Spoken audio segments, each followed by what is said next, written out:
Years ago, I used to come up here and pray that God would do something powerful to transform this city. And that's exactly what he's doing. Every Sunday I walk into the Rock Church and I cannot believe what God has done. And I cannot believe he has allowed me to be part of it. 20 years ago, my wife and I sold our house. We had rented a U-Haul truck and we were driving back east to move, to leave San Diego forever. And then God said, I want you to stay. And 2 nights in a row, we drove all through San Diego praying if we were hearing him right and praying for where he would want to plant the ministry he had in our hearts. And he said, I want you to bless this whole city. I want you to bless this whole county, every street, every person. Today we call that Pervasive Hope. You know, when I drive around East County, when I park in the empty parking lot at what will be our new facility out here, I can imagine this amazing worship service, this off-the-chain children's facility and youth ministry, and that parking lot full 7 days a week. But what's crazy is there's people right now serving in East County that are doing it totally without a job, on faith that the Lord will provide a place for them to live and work out here. And there's ministry being done. So yeah, we have an empty parking lot on Sundays in a building that's not renovated yet. But God is moving in a mighty way, and my Rock Church family is doing big things out here.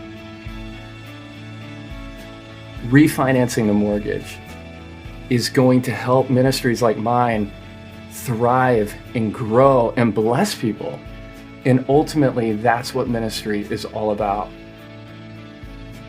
I will never forget what God did last year, because we stepped out and as a church, we launched a ministry called 12.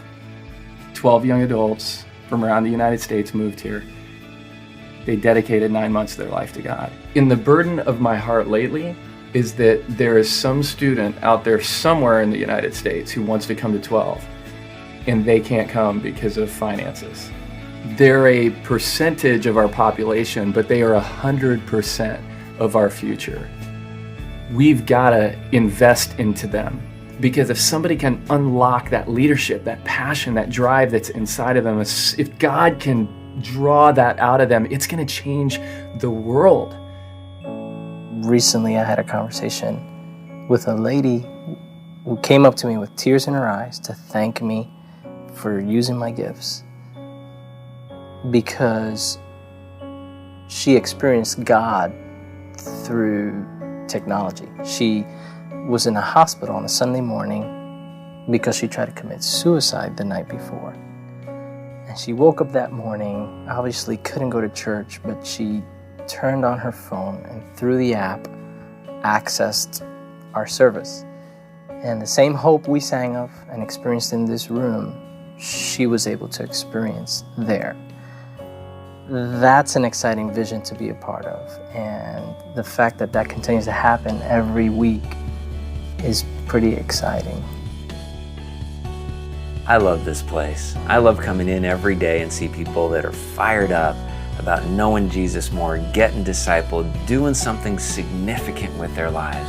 I think of those that have graduated, that are in places like Africa, working with people groups that have never had the opportunity to hear the gospel before, and there they are in mud huts, living out in villages, and their lives are in danger, but they're translating Bible stories so that people can hear about Jesus for the first time ever. Or our teams that are in Haiti working with orphans, holding little babies and praying for them as they're dying, or working with their families.